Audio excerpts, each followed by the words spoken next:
전 국민의 75%가 가입해 제2의 건강보험으로 불리는 실손보험이 올해부터 보험료를 올립니다. 보험사들은 적자 때문에 인상이 불가피하다고 하는데 오늘 플러스나우에서 실손보험료 얼마나 올랐는지 또 가입자들에겐 어떤 선택지가 있는지 살펴보겠습니다.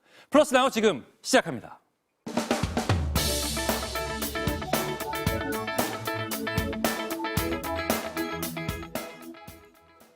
오늘은 행복자산관리연구소 김현우 소장과 함께합니다. 안녕하세요. 네, 안녕하세요.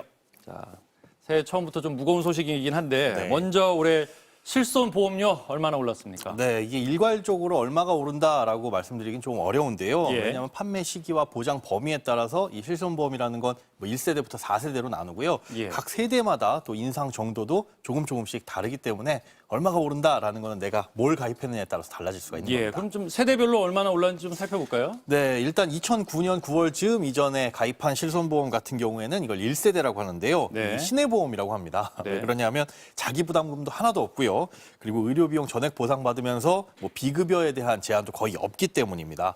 뭐 세대별로 이제 한도를 조금씩 축소한 것들이 나왔겠네요. 네, 그렇습니다. 뭐 2세대부터는 이제 보험사 경쟁도 좀 막기 위해서 표준화시켜서 이 보장 한도도 좀 축소가 됐는데요. 예. 2017년에는 이 도수치료라든가 주사치료, 뭐 비급여 치료 이런 것들을 제외하게 되면 보험료를 조금 할인해주는 이 3세대 실손이 나왔습니다. 네. 그리고 작년 7월에는 지금 판매되고 있는 이 4세대 상품이 나왔는데요. 이거는 비급여 의료 이용이 많아질수록 보험료가 할증되는 구조를 가지고 있습니다.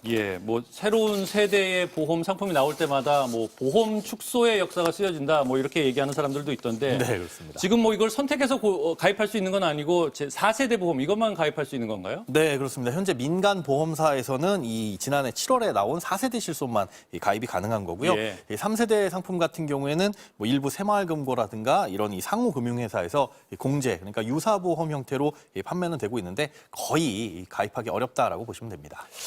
세대별로 그럼 각 세대별로 보험료가 어느 정도 올랐는지 좀 구체적으로 살펴보죠. 네, 이 마지막 나온 4세대 실손 같은 경우에 작년 7월에 나왔기 때문에 아직 이 갱신 주기가 도래하지 않았습니다. 예. 그러니까 제외되고요.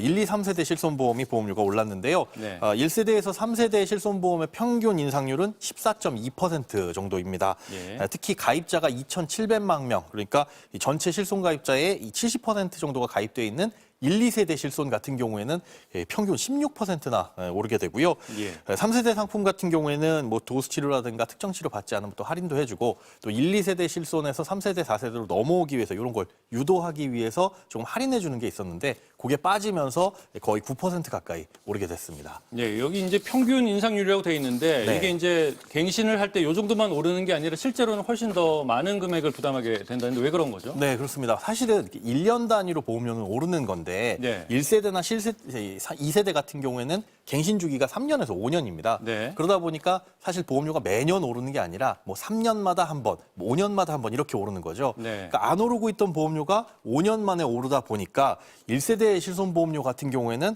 많게는 2배 넘게 오를 수가 있습니다. 예. 그러니까 10만 원 보험료 내고 있던 분이 매년 2만 원씩 오르는 게 한 번에 5년치가 오른다 그러면 20만 원이 될 수 있는 거죠. 아하. 그런 느낌으로 급격하게 오를 수 있다는 건데요. 예.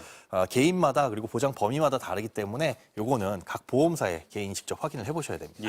뭐 이렇게 보험료가 오르는 이유는 이제 보험사에서는 보험 적자가 계속 커지고 있기 때문이다. 뭐 이렇게 얘기를 하는데 네, 그렇습니다. 제 주변에 그 실손보험 가입하시는 분들 보면 아직 보험금을 받을 만큼 큰 수술을 한 적이 한 번도 없다. 뭐 이런 네. 얘기들도 있어서 이 선의의 가입자가 손해를 보는 구조 아니냐. 이 구조를 좀 개편해야 된다. 이런 지적도 있는데 어떻게 보십니까? 네, 이것도 사실 일리 있는 지적인 게요. 2020년, 그러니까 재작년에 실손보험 이 지급액 수령 현황을 보면요. 예. 62.4%, 그러니까 전체 가입자 중에 3분의 2는 보험금을 한 번도 수령하지 않은 분들입니다. 반면에 가입자의 2.2%는 1,000만 원 이상의 보험료를 받아갔고요. 그리고 극소수, 그러니까 0.3%의 가입자는 5천만 원 이상 보험금을 받아가기도 했습니다. 네. 뭐 사실 이게 보험의 논리잖아요. 네. 다수가 소수를 위해서 이제 돈을 내준다는 그렇죠. 거. 그런데 비급여 청구 1위가 사실 아직까지도 도수치료고요. 2, 네. 3, 4, 5위까지 보면 이 정형외과 치료가 가장 많습니다. 그러네요. 또 사기 악용 사례도 꾸준하게 적발되고 있는데요. 뭐 허위 입원이라든가 허위 통원 그리고 통원 횟수를 실제보다 더 늘려가지고 이 보험금을 타내려는 그런 보험 사기 행각도 많이 벌어지고 있기 때문에 이런 부분을 걸러내는 것이 사실은 실손보험의 보험료 인상 부분을 좀 막는 손해율을 좀 줄이는 그런 대책이 아닌가 싶습니다. 자, 뭐 이런 뉴스들도 종종 보도되고 이러다 보니까 네. 보험 범위가 좀 줄어들더라도 보험료가 좀 작아지는 보험료를 좀 적게 내는 4세대 보험으로 갈아타야 하느냐 이런 예. 질문을 하시는 분들도 많은데 어떻게 보십니까? 이게 사실은 그럼 4세대 실손을 갈아탔을 때 보험료가 얼마나 싸냐를 고민을 해봐야 되잖아요. 그렇죠. 네, 먼저 보험료 차이부터 보자면요. 이 40세 남성을 기준으로 했을 때 1세대 실손보험이 이 4세대 실손보험보다 연간 내는 보험료가 한 40만 원 정도가 더 많습니다. 네. 또 4세대 실손보험 같은 경우는 이 병원을 좀 덜 가게 되면 이 보험료도 한 5% 정도 할인을 해주고요.